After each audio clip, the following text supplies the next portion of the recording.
Okay, so it's time to finish up this order form. We just finished adding the field for ship via, and we tested it to make sure that we get a value here. So if we go back and look at our form, we've got customer, employee, order date, required date, ship via. And if we look at our list of fields, that got us down to this point. The freight field is something that doesn't get added until you actually ship the order and you know what the freight cost or the freight weight is going to be. So the last things we need to fill in now are ship name, ship address, ship city, ship region, ship postal code, and ship country. These are all varchar fields with particular limits on how long they can be. So they're all going to set up very similar. The only customization we'll have to do on each field will be the name of the field and the length. So let's head back to Dreamweaver,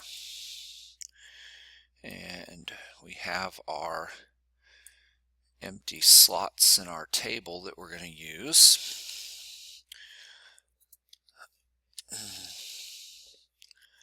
So we'll go ahead and put our labels in. Ship name,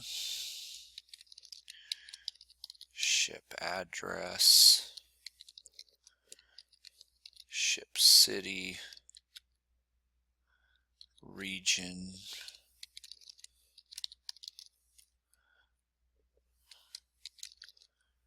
ship postal code,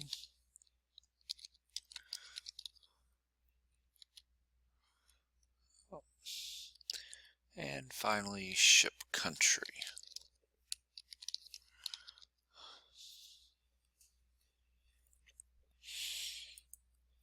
Alright, now we are taking a simplified approach to this in that we're just going to provide text fields where the user can type in whatever goes to these spots.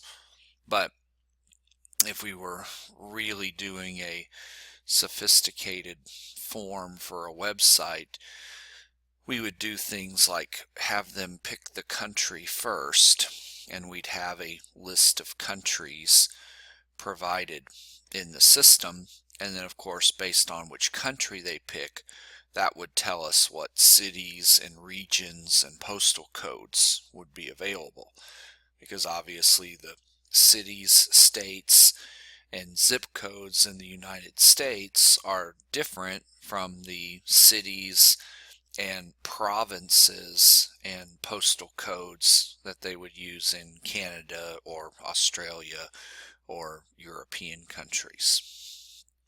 But for now, we're just going to keep this simple. We're going to do text fields for everything. So let's go to Insert, Form, and we want a text field. Do the same thing. I'm going to talk through this first one. Control X to cut, Control V to paste, Control X to cut that part, Control V to paste. So we moved our label tags for our label. I'll talk through this first one and then I'll just go quickly through the steps on all the others. So this field, this is our text field. We're going to change the name to match what we use it for. If we look back on here, ship name is 40. We're going to set the size and the max to be the same here. This is a required field. We'll make sure they enter something. We want it attached to the order form, and I'm going to try an experiment here with this placeholder and see what this does.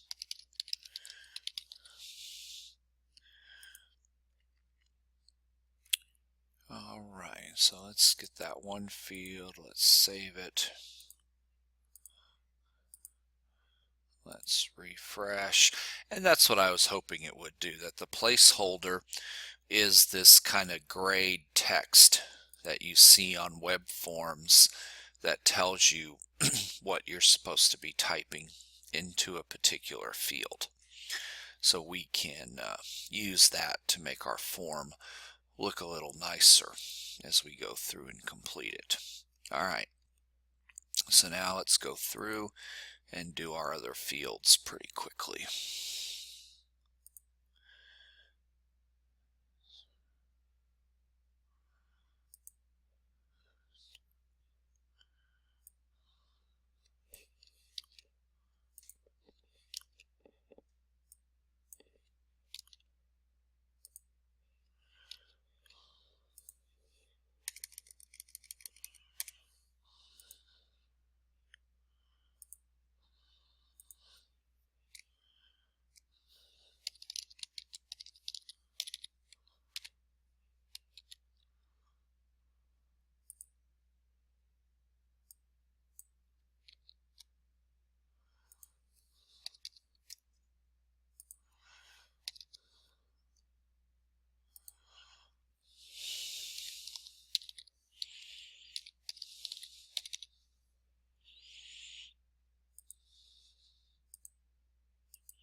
City is 15 characters, so we'll use 15 in both places.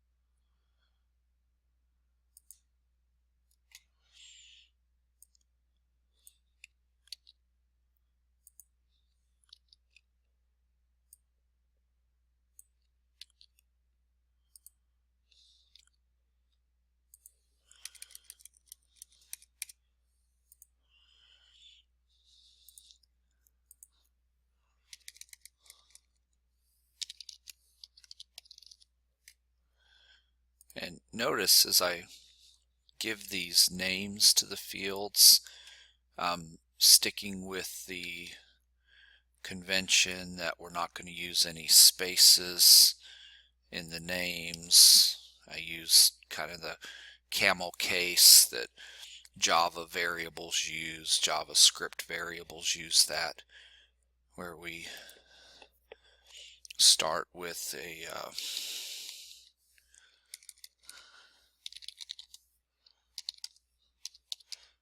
lowercase letter and use uppercase letter if it's multiple words.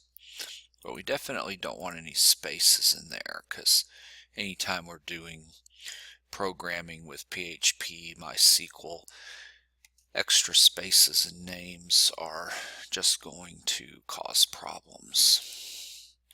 And then notice I try to be good and save each time I get a new field added.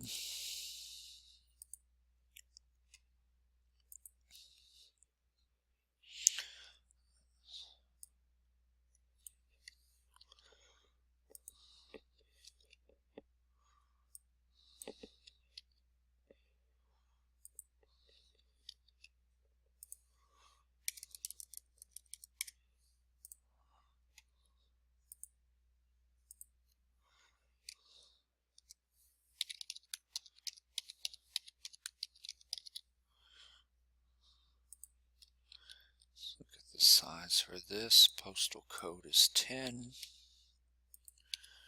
So 10 for both.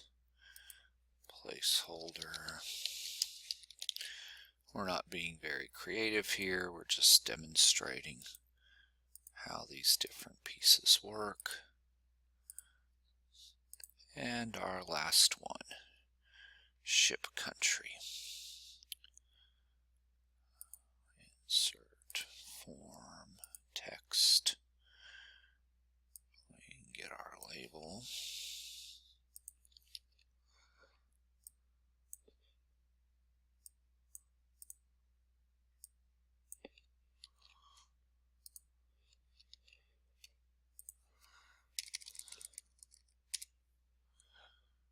Refresh, click in the field,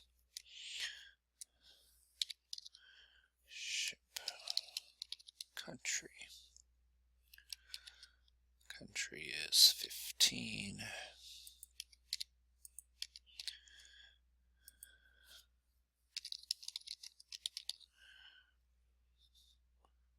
It's required, goes with the order form.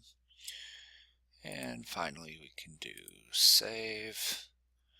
Let's go back to our web browser page, refresh, and there's our entire form now. So we can pick one of our customers that we know we have ship for, bottom dollar markets, and let's say Ann Dodsworth is placing this order. The order date is today. It's required to be delivered by November 13th. We see bottom dollar has 3 ship choices. We're going to send this one Freightway. And the ship name, it's going to the same company, their address. We're just going to fill in some values here. They're in New York, New York. 111, country, United States. Alright, so there's some values in here. And if you notice, the last couple times we've done this, there's been this little extra line, MySQL free. That's extra stray line that PHP created. When we go back this next time on the order form, I'll show you where that appears and we can get that fixed up. So we submit, everything's submitted okay, and we see we have all of our fields that we need. Okay, so let's go back to Dreamweaver and we'll take care of that stray line at the bottom. So here in our code view, if we scroll down to the bottom of the file, we can see these MySQL free result lines. PHP creates these in order to free the memory that's used by our record sets. And this line for our ship via record set has been duplicated. One's inside the PHP ending tag, the other one's outside. So this one that's on the outside, we can just get rid of it. It's an extra. Do our refresh and we can do file save and go back to our browser window one more time and refresh our form, and we can see that that extra stray line at the bottom now is gone. Alright, so we're at the point where we have a working form. When we enter data into the form and submit it, the data gets to our form action page. Right now we just have a generic form action page that echoes the data back out to the user. Now we're ready to go to the next step, which is to create a form action page that actually saves the data to the database.